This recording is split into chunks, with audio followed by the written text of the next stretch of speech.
ជំរាបសួរបងប្អូនទាំងអស់គ្នាណាបាទនៅក្នុងឆ្នាំ2026នេះលោកគ្រូមហាជុំសូមជូនពរឲ្យខ្លាយទៅជាសេដ្ឋីគ្រប់គ្នាឲ្យមានសុខសប្បាយទាំងអស់គ្នាណាបងប្អូនណាបាទថ្ងៃនេះខ្ញុំមកចែករំលែកពីពិធីសែនចូលឆ្នាំចិននៅក្នុងឆ្នាំ2026នេះសែនយ៉ាងម៉េចឲ្យត្រឹមត្រូវតាមក្បួនតាមខ្នាតពិធីបុណ្យចូលឆ្នាំចិនគឺជាបុណ្យរាប់ពាន់ឆ្នាំមកហើយបាទកូន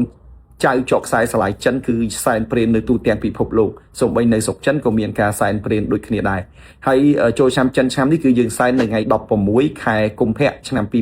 2026ហើយការសែនឲ្យត្រឹមត្រូវតាមក្បួនគឺអត់មានអីជាសំញាំឈឺក្បាលទេបងប្អូនទី1បងប្អូនត្រូវមាន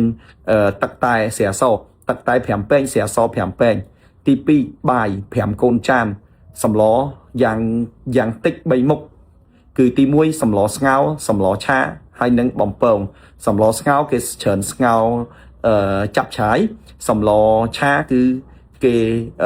ឆាមីឆាគុយទាវហើយសម្លបំពងគេមានត្រីបំពង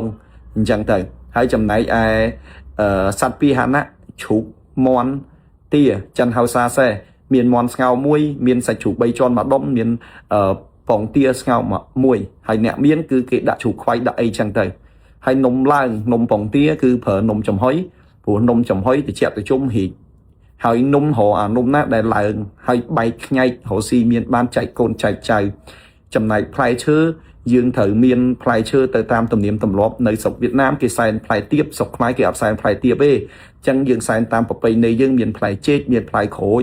មានអីអញ្ចឹងទៅតាមអ្វីដែលយើងមានធនធានលើកលែងតែផ្លែឈើណាដែលមានបន្លាដូចជាសែនចដូនជីតាផ្លែតទឹមគេឲ្យសែនទេណាព្រោះខ្មោចខ្លាចហើយផ្លែមានបន្លាដូចជាម្នាស់អីក៏គេអត់សែនដែរប៉ុន្តែបើយើងចង់សែនយើងចិត្តយកតែសัตว์ទៅក៏យើងអាចសែនបានដែរបើធូរ៉េនយើងបកសែនទៅក៏បានដែរណាបាទហើយអ្វីដែលលោកគ្រូណែនាំគឺទីហើយមួយទៀតនោះគឺផ្កានៅក្នុងឆ្នាំនេះបើចង់ឲ្យហេងរកស៊ីមានបានបងប្អូនដាក់ដើមរិស័យនេះដើមរិស័យបាទដូចខ្ញុំបង្ហាញអញ្ចឹងណាទៅរកទិញមកដាក់សែនទៅដាក់ធូរដាក់ដើមរិស័យសែនទៅហើយចំណែកឯម្ហូបអាហារបើយើងមានលទ្ធភាពយើងអាចធ្វើច្រើនជាងនឹងក៏បានដែរប៉ុន្តែបើយើងធនធានមានកម្រិតយើងក៏ធ្វើតាមអ្វីដែលលោកគ្រូណែនាំទៅហើយយើងក៏ដុតធូបបួងសួងអញ្ជើញចដូនជីតាកងម៉ាមកទទួលទាននៅអ្វីដែលយើងរៀបចំឲ្យប្រកបទៅដោយចិត្តសប្បាយរីករាយយើងនឹងទទួលផលហើយអ្វីដែលសំខាន់មួយទៀតដែលខានបានគឺกระดาษសែនគឺសំខាន់ណាបងប្អូនគឺម្ហូបអាហារហូបបានតែមួយថ្ងៃទេប៉ុន្តែกระดาษសែនយើងត្រូវតែគិតឲ្យមែនតែនរៀបចំឲ្យត្រូវក្បួនដើម្បីដុតបញ្ជូនដូនតាឲ្យដូនតារកស៊ីមានបានហើយនៅក្នុងនេះខ្ញុំគ្រូមហាជុំខ្ញុំក៏រៀបចំនៅกระดาษសែនសម្រាប់ចូលឆ្នាំចិននឹងដែររៀបចំមួយសេតមានទាំងសែនទេវតាចនាងផ្ទះចនាងចក្រានសែនទេវតាកងម៉ាសែនកងម៉ាមួយសេតទាំងអស់ដែលមានការរៀបចំមានទាំងទៀនធូបអីមួយសេតនៅក្នុងនឹងនេះបាទបងប្អូនអាចទំនាក់ទំនងជាវពីលោកគ្រូមហាជុំបានបងប្អូនពងក្មួយណាបាទដែលយើងរៀបចំតិចទេឆ្នាំនេះខ្ញុំរៀបចំតែប្រហែលតែ